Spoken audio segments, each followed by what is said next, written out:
All right, yo, yo, yo. Looks like we Hey, are live on a Sunday. All right, man. yeah, Yeah, how you doing, buddy? I'm having a good day. How about It's always yourself?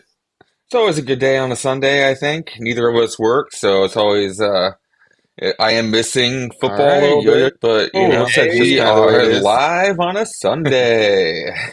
So, all right, Yeah, man. actually, Actually, kind of how hearing you you doing, pop up in buddy? the background over here, so I've got to pause this in the YouTube background that I had going on. It was very disorienting in my back in the background, but yeah. All right, so Yeah, I yeah, thought man. something was happening to me. Yeah, no, I just got in a separate world all of a sudden where you were talking to me like in a 7 second delay. Yeah, So well, yeah, man. No, I've had a good weekend. I went and saw Book of Mormon yesterday down in Cincinnati. Dude, it is such a funny show. I saw it like probably like 10 years ago up in New York, and I didn't know if it'd be as funny the second time, but man, it was just as funny the second time, and totally had a blast watching it with the family. So always a good time. I always love a good Broadway show, man. They're so talented. It's good stuff. heck yeah.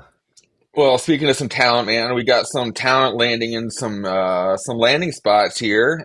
This is probably always one of my favorite drafts of the year. When we start, playing fantasy football, where we like start playing, where do these players project to land out? I know we'll probably have less than a 50% hit rate here on a lot of these landing spots, but it is a good activity to run through in your leagues just to, you know, get an idea of, do things change for you? Does a player move ahead of another player? Like, can you hold true to your priors during this and stick with your guns on some of the prospects you really liked, even though maybe they didn't get the landing spot you were hoping for, while another player might have gotten the landing spot that everybody dreamed for, but you maybe didn't love the prospect. So, I think these are always fun to do. I think we got what, 3 rounds from Tankathon. Yeah, this is the latest Tankathon. It was updated yesterday morning, and then so yeah, we got the first round in green, the second round is yellow, and then the third round is gray, and then we've got a few other relevant prospects in here in red. That just means that they didn't get top three round draft capital. Sure, sure. Yeah, man, sounds good. I think the first thing that sticks out to me is, we got 3 top 100 running backs sitting over there, which, honestly, it isn't terrible. With the way that we've heard the league is viewing these running backs as maybe every GM maybe playing a little bit of running back chicken and, seeing who's going to be the first one to take that running back and at what point. I think they're all going to try to wait until at least the third round to start drafting these guys, and then we'll have the fourth round pulled up, and maybe we'll look at these 7 running backs here that we have that we like as prospect profiles, and maybe put them in some landing spots where we think that they can make an instant impact. Because really, that's what matters more in these fourth and fifth rounds. It's not evidently the prospect anymore. I think it's really the opportunity. So I think we're going to kind of look at maybe some of the best opportunities for some of these running backs and where we could see them holding the best value. Yeah. Cool, man. Well, let's go ahead and jump into this. I think last time I gave you the first overall pick, so Hmm. I will take the first pick on this one. Um, Cool. I think the first thing we're looking at is, what a beautiful thing. I mean, even just the fact that skill position players, one, two, three, four, five, six, straight off the board, all skill position players that have fantasy relevance. Um, I can't blame anybody for taking any one of these players at any one of these spots, to be honest. So I'm still gonna go with the, I feel like, safest option with the highest floor and highest ceiling, and go with Caleb Williams still at the 101. I know Chicago wasn't the greatest spot for Justin Fields, but I do think new coaching staff, new organization comes in. DJ Moore is a very good wide receiver who's still entering his prime at a young, since he came in at a young age. So I think, right here, Caleb is looking really sexy, especially we got the addition of, at number 9, we got Roma Dunze landing here as well as his 2. That and DJ Moore is going to be a deadly combination with Cole Kmet. You add a running game with Roshan Johnson. I think Chicago is that team that could be the new Houston Texans, and all of a sudden you're going from worst to first, and being able to sneak into that playoff spot and yeah, be a cool spot for the Bears. I'd like to see it happen for Chicago as a Midwest Rust Belt guy myself. Yeah, it's an exciting prospect. Cool. All right, at number 2 here, I think I'm going to Real go quick, with just before we move, before we move on to number 2, like I there's been a lot of talk about Caleb and put more holes poking in him. Are you still feeling 101 Caleb? Are you comfortable taking him here, or you feel more comfortable taking a skill position player? the thing is, I don't really want to make the 101 pick. I don't want to make the decision because I feel pretty good about all these guys. And, I want to pick Marvin Harrison Jr., I want to pick Malik Neighbors, and I feel like I can't do it at 1. So I just don't want to make the first pick. And I do think Caleb Williams, even like as a 101, still has the potential to be the best value in the first round if he hits his ceiling, because 101 picks aren't going to hit the ceiling that he has and be able to maintain it for years. Like, we've had a few running backs going like 101, and yeah, those guys might have a really high ceiling, but how many seasons are we going to get out of it? Where Caleb Williams, we could be talking about a top 5 startup pick for 5 or 10 years. So I think it's the guy you have to pick at number 1. But yeah, some of the stuff does scare me. Some of the ball security, some of the him just needing to do his own thing. That's great. Hmm. He's an individual, but we've seen that not work in the NFL sometimes when people are too committed to just doing their own thing and maybe aren't going to buy into the team as much. I don't know. Yeah, So, yeah, yeah. yeah, and number 2, I think I'm going to make what I think is the safest pick here. It would be in contention for me at the 101 if I'm in a league where I need to know that I'm getting a starting quarterback. I'm going to take Drake May. I think that there's more stability there. I don't think the ceiling is as high. I think we're talking about a guy who's going to be a starter for a while, but maybe perpetual quarterback 2. Yeah, yeah. So you're going, sorry, Drake May there is your Yeah, 102. yeah, Yeah, yeah, I totally agree, man. I think, historically that 101 in rookie drafts has sat around the 111 to 202 in startups. And when you look also historically where Justin Jefferson, Jamar Chase, CeeDee Lamb, Amon Ra have all gone, who, we view pretty consistently as our top 4 wide receivers, a lot of times those are available also the 111, 112, same kind of area. So, to have Marv or Neighbors to really exceed expectations in the draft capital with a 101, I it's going to be very difficult. It's a long climb. I do think that the Arizona landing spot for Malik Neighbors does lend the highest opportunity as far as a ceiling of a wide receiver goes. I know the New England spot feels scary from a historic standpoint, but also remember there's a lot of things changing there as well. yeah. Um, I think for me, still at the 103, it's interesting landing spot, and I don't think I've seen him here evidently before, but, another coach slash OC who has been historically great with these mobile quarterbacks. I think there's no way I could pass up a Jaden Daniels here at the 103. I think that his rushing upside with the Dayball offense I know that they don't evidently have the offensive weapons yet, but once again, deep class. I do think that, looking ahead here, I see Lad McConkey, who is one of my favorite prospects in the late first, early second conversation. That would be an awesome, pairing with Jaden Daniels. Let those two grow together in that New York offense.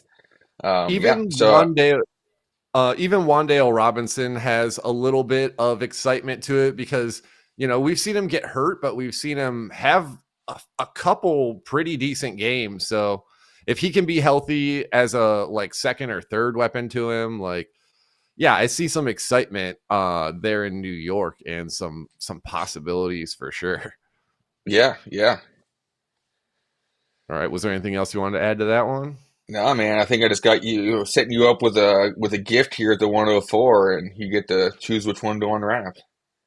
Yeah, well, I'm gonna have to go with neighbors here. The New England landing spot, it doesn't scare me that much, but you know, Bo Nix as his quarterback, if we're cheating ahead and looking further down the draft here, uh, Bo Nix as the quarterback for Marvin Harrison doesn't excite me that much because, Bo Nix is really predicated on the short passes and stuff. And I don't think it's actually like that winning of a combination where we've seen Kyler perform at a very high level.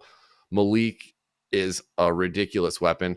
I think there's a possibility that, like, no matter where they go, that Malik Neighbors might outperform Marvin Harrison. But, I think Marvin Harrison has a little bit more value in his name right now. So if I was going to trade the pick, I probably would have gone Marvin Harrison. But if I'm picking a guy from my roster and I'm planning on keeping him, it's going to be Malik Neighbors. Yeah, yeah, yeah. I mean, I'm in the club of Malik Neighbors as the one capital or lowercase a next to the Marv one capital A. I think that, you know, they're different wide receivers, which is very cool. They're both alphas in different ways, and I think can both have a lot of success. I will definitely go ahead and smash Marvin Harrison Jr., the 105, all day, every day, especially on Sundays. And, I think that, yes, we looking at Bo Nix as the New England quarterback drafted, but that doesn't only mean that's going to be the starting quarterback. I think at this point, you have Justin Fields who's on the market, who is obviously on the move at this point. I think that Russell Wilson could be a candidate that comes in there. We got the Giants looking to maybe move off of Daniel Jones. We've seen Mac Jones be accurate and efficient at one point in his career. Maybe a new coordinators and whatnot bring new fire under him as well. Yeah, I do think that, New England is a franchise isn't looking to go through a mega rebuild here. Robert Kraft wants to win more championships, and if he's adding a Marvin Harrison Jr., he's gonna get him somebody get him the ball, and it's probably not gonna be Bailey Zappi. So you can't just put that race car on halt until you figure that position out. So I think that they'll bring in somebody right away, and I guess, like I said, Russell Wilson, I could see immediately coming in. I don't think people would love that ideally either, but it is someone that could It's get better him than the Bo ball. Nix throwing him the ball in week one. Better than the Bo Nix Bailey Zappi combo. Yeah. Cool, man. Who you got here at Dude, that's 106? Oh, go yeah, ahead. that's a crazy value. Like, if you would have told me a couple of weeks ago that there would be mocks where it wouldn't even be ridiculous and Marvin Harrison would be going 105, like, I would have been very surprised. Yeah, So and that's what's always kind of crazy. I feel like every year we've been really heavy in the past two seasons in Dynasty, really into these early drafts and following these prospects. And, one thing is these there's always wide receivers that get pushed up really high and then they just kind of settle Braylon back Burks. down. JSN. I mean, you had to have like the 103 at this point to be able to lock down JSN. You're looking at Bijan, you're looking at then maybe you were even hearing Bijan JSN 1 and 2, and then maybe talk about these quarterbacks because skill positions are so valuable.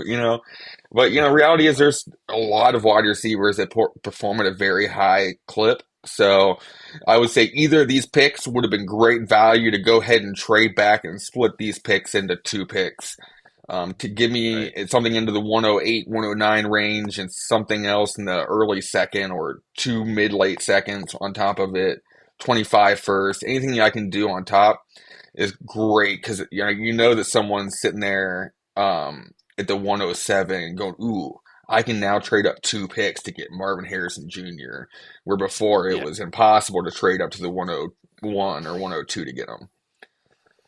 Cool. Yeah. All right, man. Let's jump into this 106 pick. All right. I gotta go, and I was casting a little doubt on Caleb Williams, but I'll ride the hype here, and I'm gonna take Rome because Rome's got some tools, man, and you're pairing him with what could be a long time elite quarterback. It could just be a match made in heaven for years to come.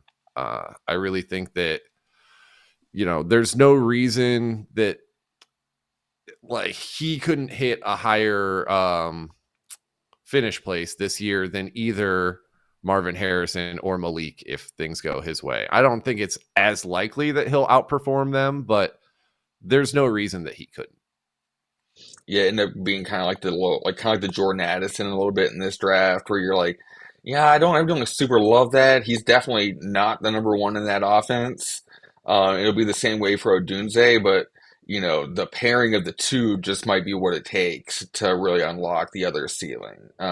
Especially early on in these wide receivers' careers. I think them getting pushed around by the alpha cornerback every week or getting doubled on the ends can be exhausting. It's a longer season than these receivers have ever played. They're getting beat up by stronger, more physical DBs than they've ever played against. You know, you hear all the time about the rookie wall. It's a mental wall that these guys are getting beat up by guys they've never been beat up before in their lives. They've been smashing on kids since they were in junior high, peewee. Right. So, I think that I like Odunze the most out of the top three wide receivers. I really like him pairing with another aging alpha or prime type wide receiver. I could really see that as being a good combination. Yeah. Cool, man. Well, here at the 107, I think we've got a couple more, high draft capital players here. Top 12 draft capital. We've got JJ McCarthy going to the Denver Broncos to be their new quarterback of the future. And then we have Brock Bowers landing at the 105 to the Los Angeles Chargers.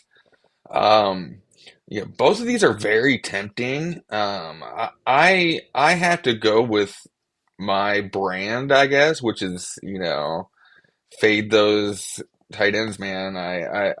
They're really fun when you find one like a Sam Laporta in the second round, and I'm not looking to move a guy like that. Evidently, I'm gonna ride out that production as long as I can ride it, but I'm not evidently wanting to pay first round draft capital for tight ends in my rookie drafts, especially when we have a top 12 quarterback who's multiple time, playoff, college football playoff um, competitor here in JJ McCarthy. I think he's a system style quarterback, which isn't evidently the highest ceiling player in fantasy.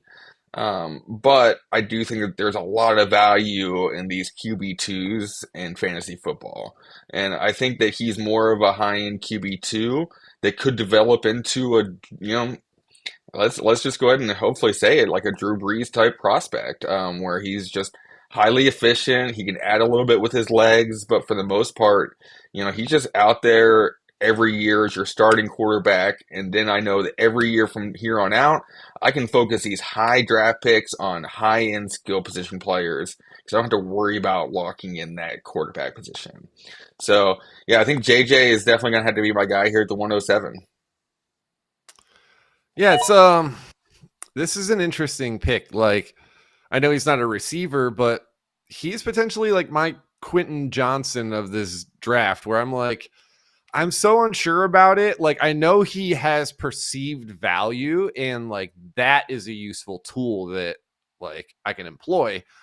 However, like I just don't really want to pick him. I want to let somebody else find out. I just see he has potential to be a starting quarterback in the NFL, but I think that he's going to need more time to develop than he's going to be given, especially with the Denver landing spot. Like, how many weeks can you roll Jared Stidham out before you lose the fan base and they want to see their shiny new toy? And Hmm. I don't know if that's what's best for him. So yeah, I thought you were going to take Brock here, and I'm happy to do it because while I don't want to spend like a top 6 pick on him, I think we're getting to the point where that top 5 draft capital, we got Justin Herbert, and like, yeah, it just there's a lot of potential there. Yeah, I mean, 100%. I would say if I have, 10 107s, I'm splitting them around between Brock Bowers and JJ McCarthy. I don't have a lot of conviction on JJ McCarthy, but I just think that, I just don't know how the community is gonna feel about these tight ends, man. Like, I know that people got pretty high on them last year, through the season as being young tight ends that can develop, but are they just going to be searching more for Jatavian Sanders and some of these later round tight ends in this draft, and not even like still wanting to pay the price tag that I feel like I could have just traded away that 108 for when I was on the clock and let someone else just go ahead and take the bite on the Bowers. Right. Yeah, I do agree with that. Strictly for one reason, there's an identity crisis at the tight end position because if you ask people who's the tight end one in Dynasty, you're going to get 5 or 6 different answers. People are going to be telling you Bowers. Some people are going to tell you Laporta. Some people are going to say that it's Andrews. Some people are still like thinking Kelsey Kelsey's the till he best, retires. Yeah, yeah, yeah. Until he you decides know? he's not playing football anymore, he's still the one. So like that, it just tells you that that market is really volatile. So if you can get one of those guys at a good price, it could have a big upswing and they could legitimately be the tight end one, but I'm not going to pay tight end one price for all of them. So I don't think that like trading out here is bad because like this is probably the pick that it would take to like get an Andrews, uh something like that. Get one of those more established tight ends, or even just trading back is an attractive option as well. Yeah, especially if you're like an earned 108 here on the clock. Looking at your roster honestly and just being like, all right, if I need a tight end as my like the last piece, I'm gonna go for like the tight end that's gonna put me over because there's still a chance that you're waiting a year or two for the full production unlock from Brock Bowers. Um, Gerald Everett is, I believe, still under contract there, so I mean, it's not gonna evidently just be you just walk in and you have 120 targets in your rookie year. So yeah, I still think he's a So fun prospect, but I'm happy to let you go ahead and take him. So here at the 109, we've talked about a lot as this new tier. Um, but I think what's going to happen if you're looking at this kind of draft layout, is that you probably end up moving this tier, 107, 8, 9, and 10 all into one. I think there's two players that are clearly jumping into this tier with Brian Thomas Jr. landing in Buffalo and then Troy Franklin landing in Kansas City at the end of the first round. Um, Man, this is pick your poison season. I think the draft capital is similar. I mean, you're looking at the two best quarterbacks in the NFL. both looking for that number two offensive weapon in their systems. I think I'm going to go with the Brian Thomas Jr. one though, just because I I I think that the issues with Stephon Diggs, Gabe Davis leaving, you're looking at a Khalil Shakir, Dalton Kincaid, James Cook offense. They're really itching for that. Where I think Kansas City, I Rasheed Rice is really going to step into a bigger role going into year two. And man, Patrick Mahomes, he's just such a slinger, and he'll find anybody at any time. He's never been one to super consolidate his targets outside of one man, which is the man, Travis Kelce. So yeah, at this point, BTJ. That's cool. Yeah, I think it's a good pick. There's a ton of upside, and I totally agree that Buffalo needs somebody to step up. Um, I think Brian Thomas Jr. could be that guy because he's young. He's got a semi complex route tree for his profile, and yeah, he can catch the ball. So And what a fun like circle of life here, because once upon a time, Buffalo traded their pick in the first round for one Stephon Diggs. That pick that they traded turned into the LSU number two wide receiver, Justin Jefferson. So it would be a funny full circle to now pick the number two wide receiver in LSU. Some people say it could be, that dude. oh, I like it. I hadn't drawn that connection. That's cool.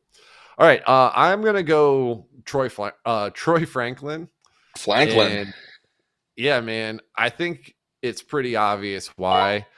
I do think that even though Buffalo needs somebody to take over as their wide receiver one, I think Troy Franklin might be more likely to do it in Kansas City than Brian Thomas is to take over in Buffalo.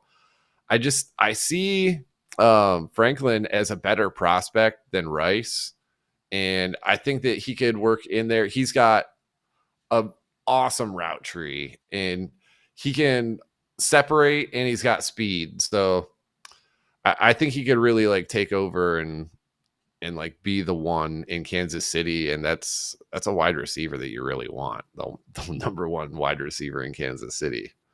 Yeah, yeah. I think both these guys kind of have like a little similar skill sets as far as, they're both projected to have, fast 40 times, can stretch the field. But yeah, I think your boy Troy has always kind of been on your radar. So I think we both kind of got our guys in the situation and feel pretty happy about it. Mm-hmm. So here at the 111. Once again, we're starting a new tier of players in my mind. You've got some of these wide receivers that have landed on teams with maybe some rookie quarterbacks or some second year quarterbacks. You do have Big Penix Energy in Minnesota, looking to possibly replace Kirk Cousins, another quarterback who could very easily end up in New York slinging to Marvin Harrison, and you're feeling great about it. Um, but man, I like. Oh man, this is tough. I think this is definitely where you're going to low conviction season, and I think I'm gonna go with my boy Lad McConkey here. I think him landing, you said, in that day ball offense with Jaden Daniels. There's just no target competition for him to walk in the door and really be able to get the targets that we saw from like Amon Ra, and maybe his first year. We're like, a little slow start, but all of a sudden he is the number one target earner from like the slot position. Right now it's just between him and Demario Douglas. So I would like to see that and hope for the best, man. I think it's kind of grab your guy wide receiver season here for a few picks. Hell yeah, man. Yeah, I gotta agree, man. That's the guy there that I would have gone with. So, Nice. and not too much to say about it. I'm looking. Uh, Man, this Keon Coleman thing is killing me. The draft capital's there, but we know we've never been happy with the Lamar Jackson led passing attempt. So I think I'm going to go with what I think might be a little bit safer of a pick and grab Jonathan Brooks, who went in the second round to Green Bay. He's the best running back in this draft with his skill set. He's a little banged up, so it's a project piece and it's going to take a little bit more time. This is reminiscent of my Kendre Miller love last year, but I think he's a step ahead of Kendre Miller, and so I'm willing to make the same mistake again. Yeah, and I think that, Brooks could come in and not evidently have to come, be a full workload guy. Aaron Jones is definitely the right running back to be able to take some of the weight off, but also probably miss enough games to be able to show Jonathan Taylor's full ability in the offense for a couple games at least throughout the season. So I think that's like really what you're looking for nowadays in these running backs is, show me a little bit in year one, and then it's really going to be year two, is really the year that you're looking for these running backs to break out. So I think that most likely there's a decent running back run that happens here. I think that all three of these running backs land in pretty interesting landing spots. Trey Benson and Braylon Allen are both running backs I do like. In Arizona, behind a aging James Conner in an RPO offense is pretty sexy. And Braylon Allen in Cleveland, who's historically loves the running back position. I know the loss of Bill Callahan is going to be huge to the offensive line here in Cleveland, which is another reason why you should be looking into Tajay Spears a little bit, but that's another story for another day. And so So I'm going to go ahead. Go ahead. the potential Nick Chubb cap casualty that's kind of looming that we've been talking about for a couple months, but it seems to be a big story right now. Yeah, that Braylon Allen Cleveland one could be. We're Yeah. from Cleveland, so we're extra excited, but it could be good. Yeah. So I'm going to go with Trey Benson. I think that 20 picks ahead of Cleveland here. I'm laying Arizona, who has historically been efficient and used their running back well. Kyler does target the running backs out of the backfield. It does, frees up those linebackers when you're in the RPO type systems that he likes to run. So I do like Trey Benson here at the top of the second round. This is, historically looking back as like, the Rashad Whites and the James Cooks, Damian Pierce's, all kind of seem to be kind of going around this area. So, I'm fine taking Trey Benson and maybe fading Braylon just a little bit. For a big guy, I have my concerns a little bit about that physicality that he does run with. So I'm going to go with hopefully the more versatile running back in Trey Benson. Yeah, and the opportunities there with the landing spot in Arizona, so it's a great pick.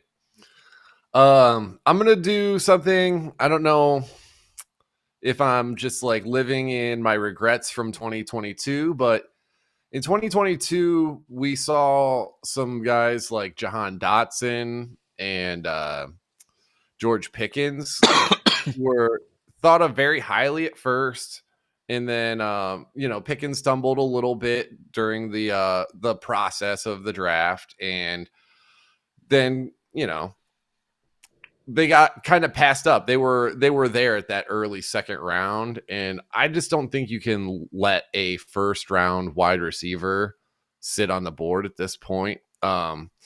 Because I think it could be a lot like, I know George Pickens is a second round pick, but it could be a similar arc to where like he was valued really high, he got devalued a little bit, and then he comes out and starts doing some highlight catches in camp and like just even flashing in a couple games, and that value is going to skyrocket because people are like, "Oh, I missed this guy," and like they want to turn around and get him. Like there's going to be a window where you're going to be able to maybe prey on somebody who they picked ahead of you and their guy is hurt or something or having a slow start.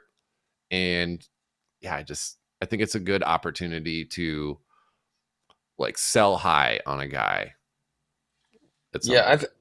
I think Keon is definitely one of the receivers that's gonna either recoup his value in the coming week slash month through pro days, or he's gonna completely lose all his value and people are just gonna be completely out on him. No matter what he looks like in camp, it's still gonna be hard to sell him. As I had one share of QJ last year just as an experiment.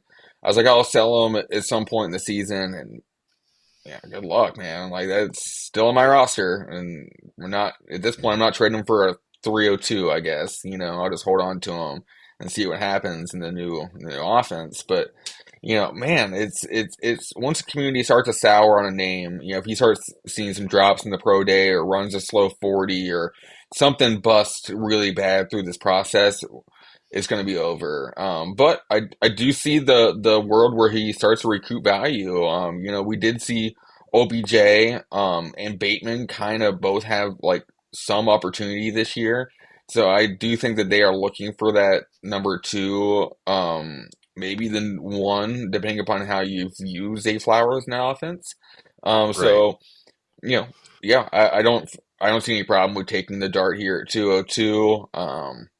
But Yeah, and I think I'm not saying it's going to be a big window to sell. It might only be a day.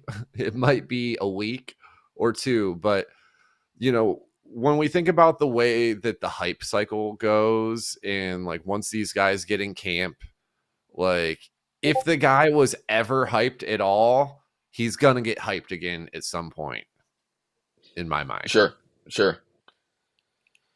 All right, man. Well, I am here at the 103. Um, ugh. Some of these wide receiver landing spots are definitely a little bit painful to see. Some of my favorite prospects getting into some crowded rooms. Not loving another weapon in Atlanta. Um, we do have Adonai Mitchell in Carolina at the top of the second round, which I think is kind of that just that T Higgins, it's that Michael Pittman, it's the Christian Watson. There's always historically been good receivers that have gone here, and I watched a good amount of Texas this year, and I enjoyed watching Mitchell. I thought he was a fun playmaker. And sometimes at the end of the day, it's just good to have guys on your roster that you enjoy having on your roster. And I think AD Mitchell is one of the players that I'll enjoy watching on Sundays, watching the highlights.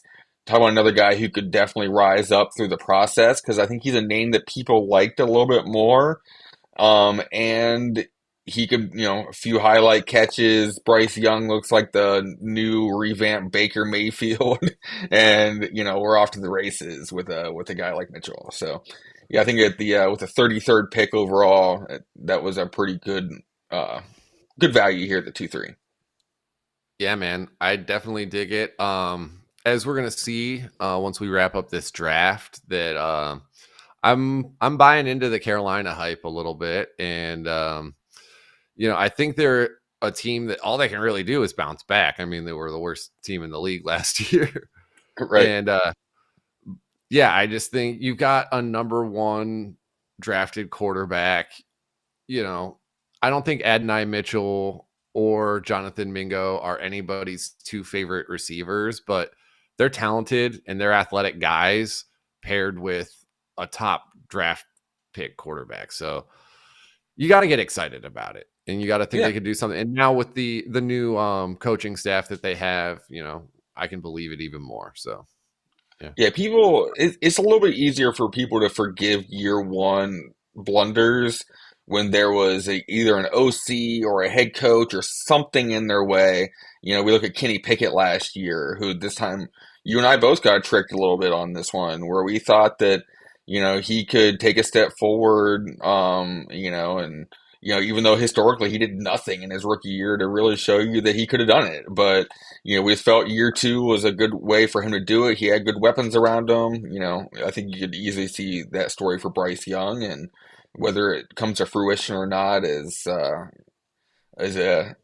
Yeah. story yet to be told.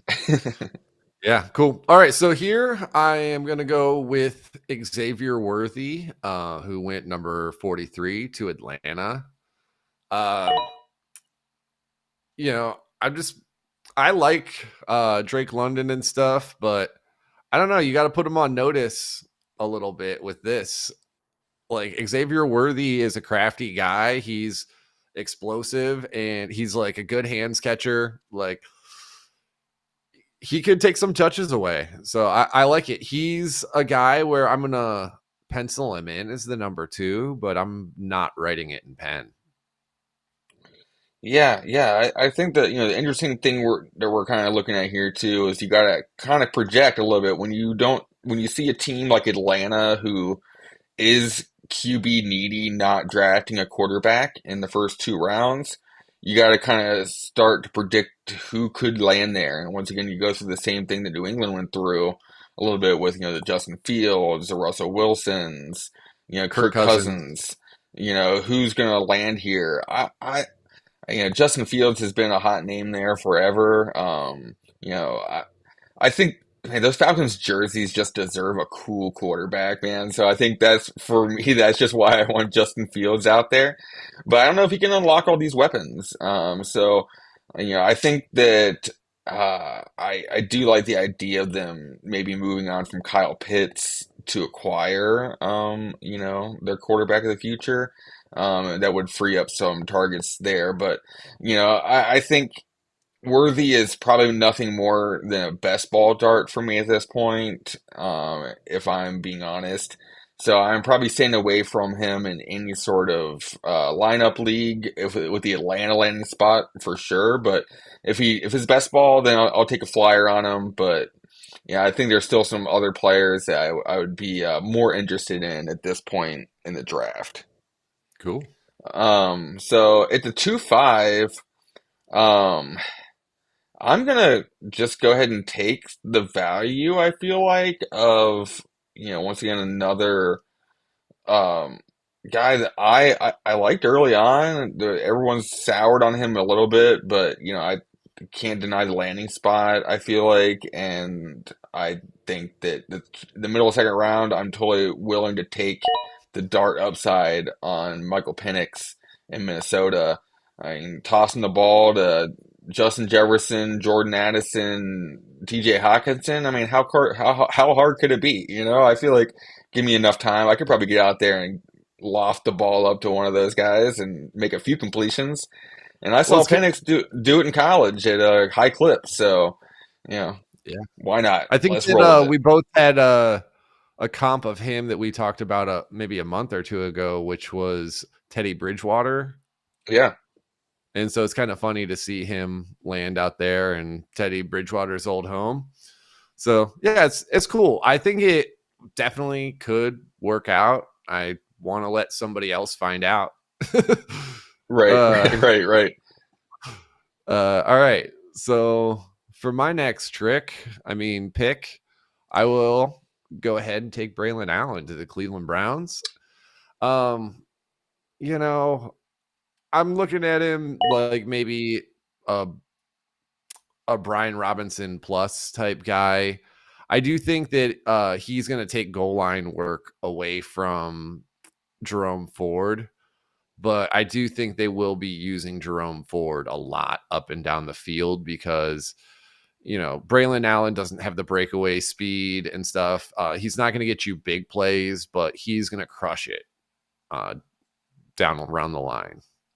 Yeah, yeah. Definitely a guy that you can say, as a Cleveland fan, I'm excited for a Braylon Allen on the offense. But as a fantasy fan of him, I'm not, evidently. I think he can move the chains. He can wear offenses down. we like that here in the AFC North of just some grinders that just make the linebackers like feel every hit because it gets cold up here, man, and those hits hurt even worse when the temperature starts dipping below 30 degrees. So, you know, I'm totally fine with a Braylon Allen freight train, but I was really hoping that you would take him because I want to go ahead and take the next running back, I think, off the board. We only had a 3 round mock, so we were kind of projecting out the 4th round picks. I think you look at the top 5 picks in the 4th round. You have the Carolina Panthers, the Washington Commanders, New England Patriots, Arizona Cardinals, and the Los Angeles Chargers. I do think that obviously the Cardinals already took their running back with Trey Benson. I think Carolina has enough holes in this offense or in the defense and offense in general. They're probably going to roll with like a Chuba Hubbard, Miles Sanders, who they signed to too much money, RB by committee another year. The Commanders, I do think could bring in a scat back type thing. Maybe we look at a Bucky Irving or some type player there. But I'm going to go ahead Is and jump Gibson down. gone? Is Gibson Gibson is a free gone? agent. He's a free Okay. agent, yeah.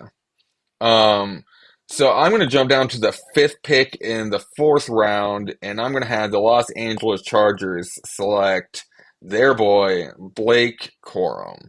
I think, we look at him in that Austin Eckler workhorse type role for a small guy. Obviously Harbaugh loved him in college, knows how to utilize his skill set. I think he pairs really well with Justin Herbert and Brock Bowers and 2 aging wide receivers who are really under some tough contract talks here on whether they're going to be on the roster moving forward or cap casualties because Chargers are in that kind of cap hell a little bit. So I'm going to go ahead and take Blake Corum, assuming that he lands the Chargers at this spot, in our Dynasty Bebop 4th round running back mock. Yeah, man. Yeah, Corum to the Chargers feels like a match made in heaven with Harbaugh going there. It really does feel like it's going to happen. And honestly, if it does happen, I think it happens with that pick because, he's a little bit older and stuff. Like he's not a guy that I see them needing to spend a 2nd round pick on for sure. And you're not spending a 3rd round pick that's at the top of the 3rd on him. I do think that out of wide receiver or out of running backs that are going to be available at that point, you're going to get more bang for your buck out of him because the reason that he's cheaper is because we think there might be a little bit less tread on the tires, but not because he can't perform. So yeah, I think it's a good pick. Yep. Yep. Okay. I think we've both kind of overlooked something here, and I think that maybe we should be a little bit ashamed. No, not really.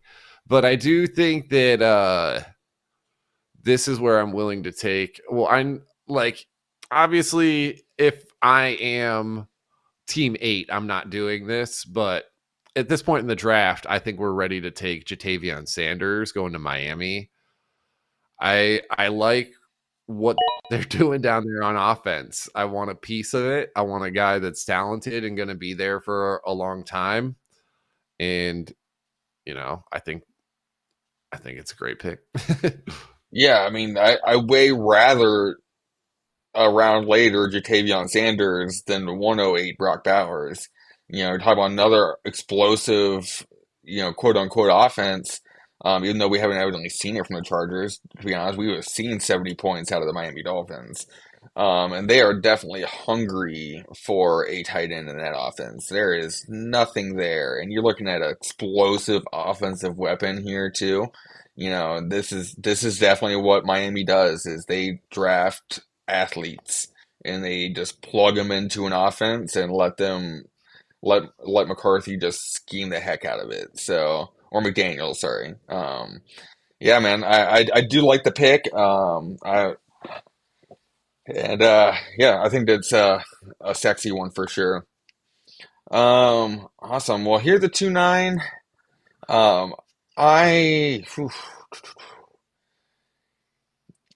I think that the real kick for me is the Roman Wilson to the Eagles. I like really hate that. It's not nice. I no. Um, I think the next one that is interesting, because we've already talked about the number two wide receiver in this offense. Um, is maybe being kind of a sneaky buy and he went at the top of a tier earlier. There's another wide receiver that I think that also has a lot of potential, and it's Jalen Polk. I think that Cleveland is probably as bad at drafting wide receivers as New England is, to be honest. So I do kind of have a lot of fear about this pick as a Cleveland sports fan who's never had a wide receiver to for that we took in like the first 100 picks. So I'm hoping Polk's the guy, and he can help us in this offense. We've got to put some weapons around Deshaun Watson, give him the opportunity. We're paying him either way, man. So, at this point, Yeah. let's just go ahead and give him the weapons and see what he can do with them. Jalen Polk here at the 2-9. You got Yeah, dude. I think it's a good pick. It's probably where I would have gone right here if you didn't do that.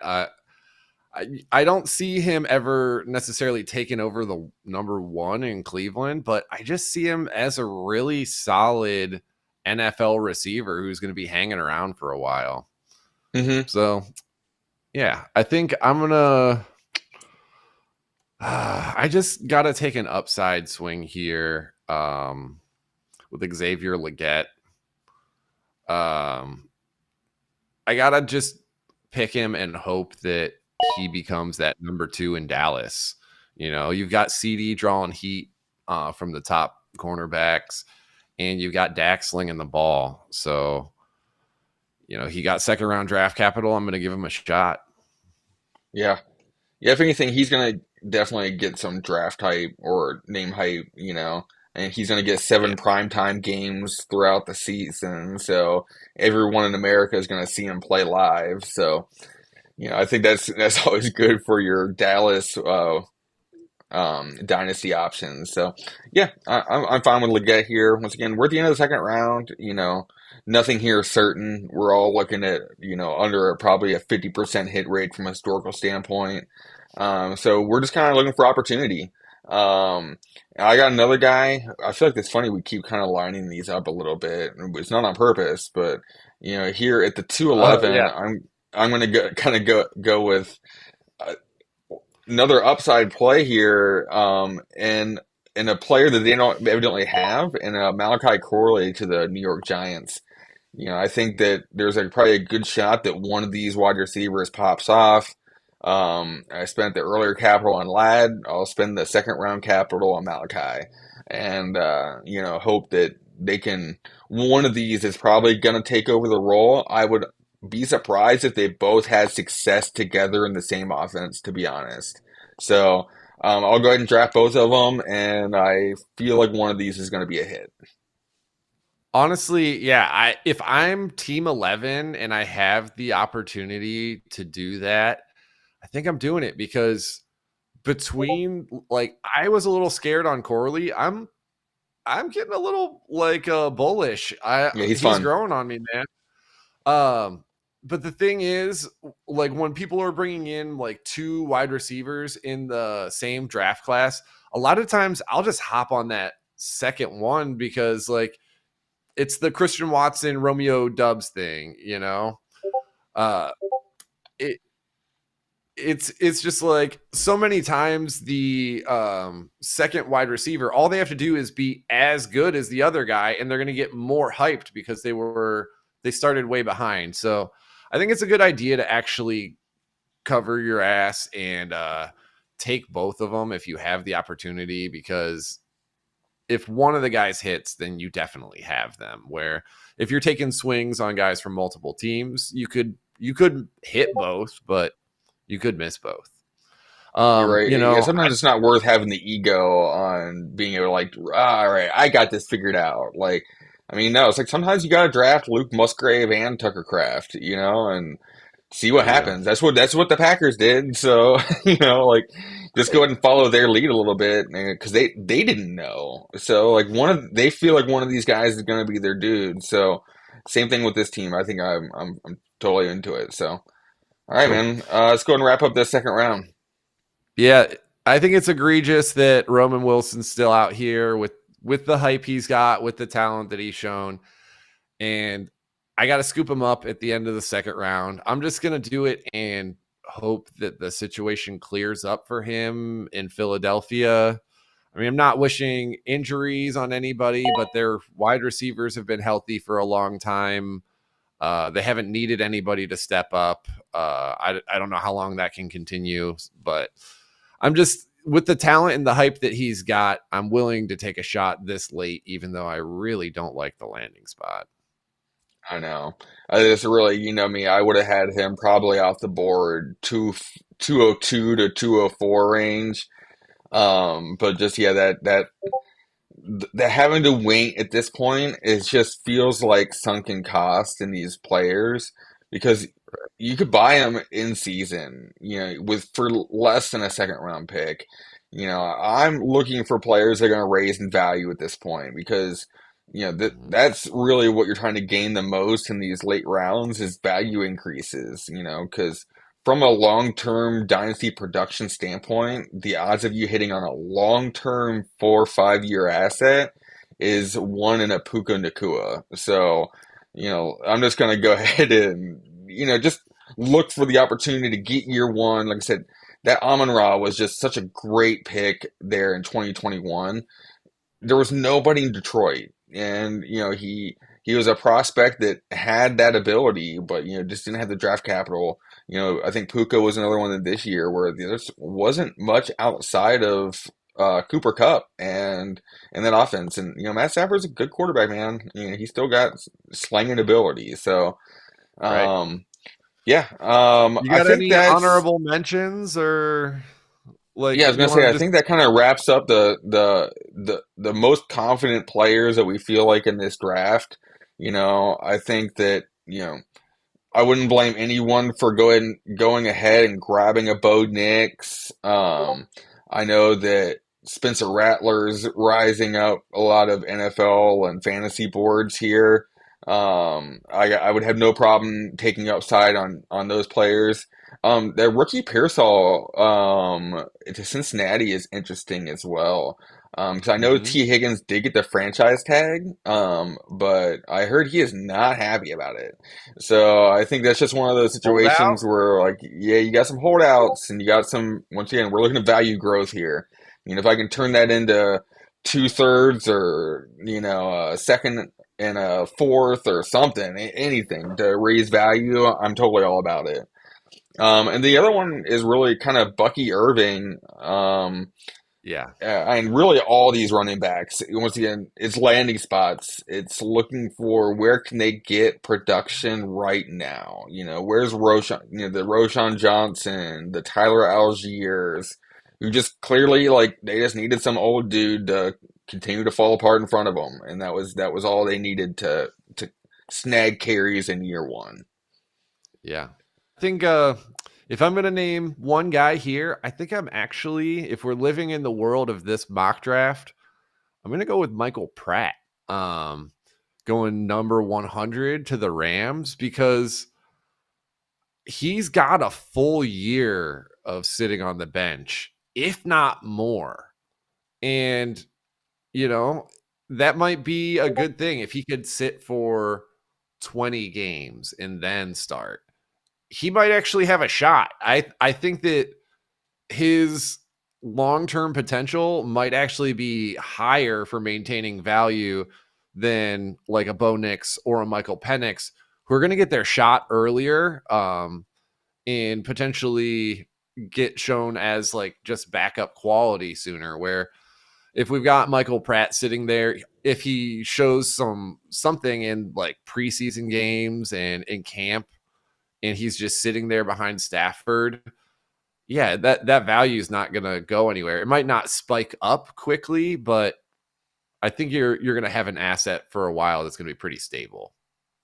Yeah, yeah. I think it's all kind of depending upon your team build at that point. I think, if you're at a kind of a, you drafted really wide receiver heavy in your startup and you're looking at some developmental type quarterbacks or the delayed fuse type quarterbacks, I think, why not go ahead and take that dart? It could be a Especially third Purdy. It round. could you can say, yeah, right. I mean, you've got this historic. I mean, past couple of years, we've seen these third round quarterbacks have value at some point in the season. So yeah, I got definitely Cool. and I honestly, where did he go to school? I honestly have never even heard of Michael Pratt. Tulane. Tulane. Okay. Yeah.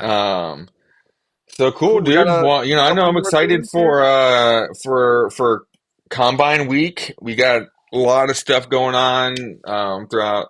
Just watching the process, man. I think this is one last live kind of football events here until pro days and then the draft. So I think this is a good one to stay tuned in to, your favorite sources, logging on to the X, seeing how some of these interviews are going down. Nothing here set in stone, but I do think that there's always good information to find through the processes like this, and whether they're making you feel better or worse about a prospect. I think it's definitely information you should be consuming. Right. Yeah. Did you want to talk about your league before we got out of here today? Or I know I had a trade I wanted to throw up there real quick. Yeah, yeah, no, I think we'll talk a little bit about my league here at some other point.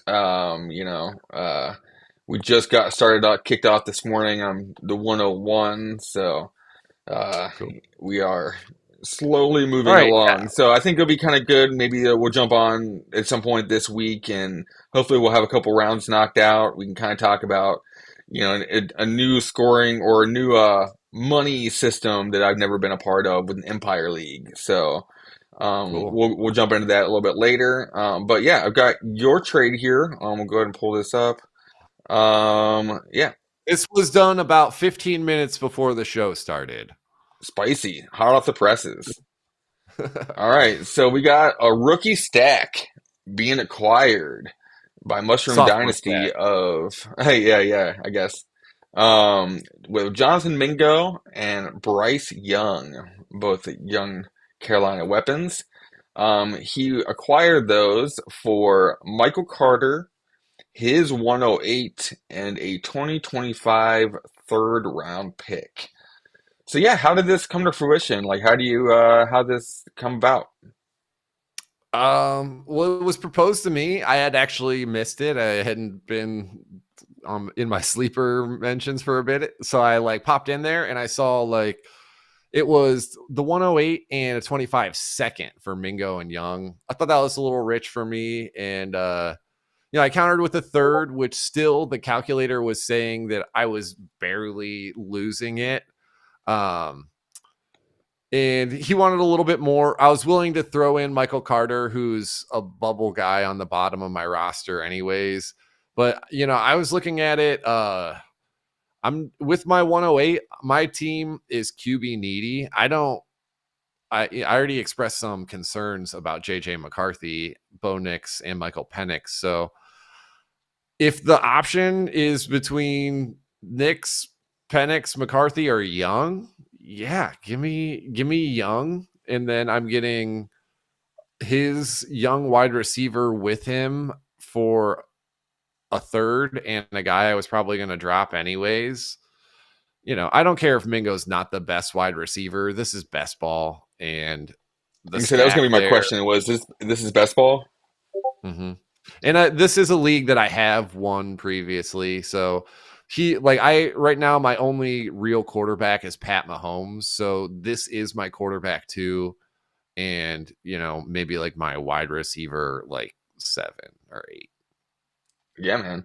Yeah, I definitely like this. And, we talked about it, off the air here that, Bryce Young is the value's gone about as probably as far as it's gonna go, man. It would be surprising to see him completely just biff out this year and lose the rest of the small amount of value he has left. So yeah, I think the 108 versus Bryce Young. Yeah, I think you got more upside in Bryce Young than JJ McCarthy. And then you're looking at the third and Michael Carter. Honestly, I'd pay the third to get rid of Michael Carter. So like, I'm fine with that all day. And best ball, Jonathan Mingo, he did get targets last year. And he did go in that early second round pick, like we talked about, the T Higgins, Pittman, Christian Watson type zone. So yeah, I'm fine with him as a year two possible value gainer. Yeah, I think this is a smart trade, and I'm fine. Even though it's best ball, and I'm giving up more pieces than I got back, which is typically not what I want to do. I think this is one of those where you can, because that hopefully late third and Michael Carter, like I said, really not gonna. They might actually hurt your best ball roster more than they're helping you at the long run, anyways. So, Right. um, yeah, good stuff, man. Cool. All right. Good talking to you today. Yeah, you too, buddy. Have a good rest of your weekend. I'm gonna be working on going through doing projections models throughout the weekend. I started doing it a little bit last year, and I think I got a lot earlier start on it this year, so it should be a lot easier to get all the stuff into the database, and then once we get some more clarity through free agency and the NFL, we got to put in these new depth charts and start seeing who's going to outscore who in these offenses. So awesome, man. Well, until we meet again, buddy. Yeah. Take her easy. Bye.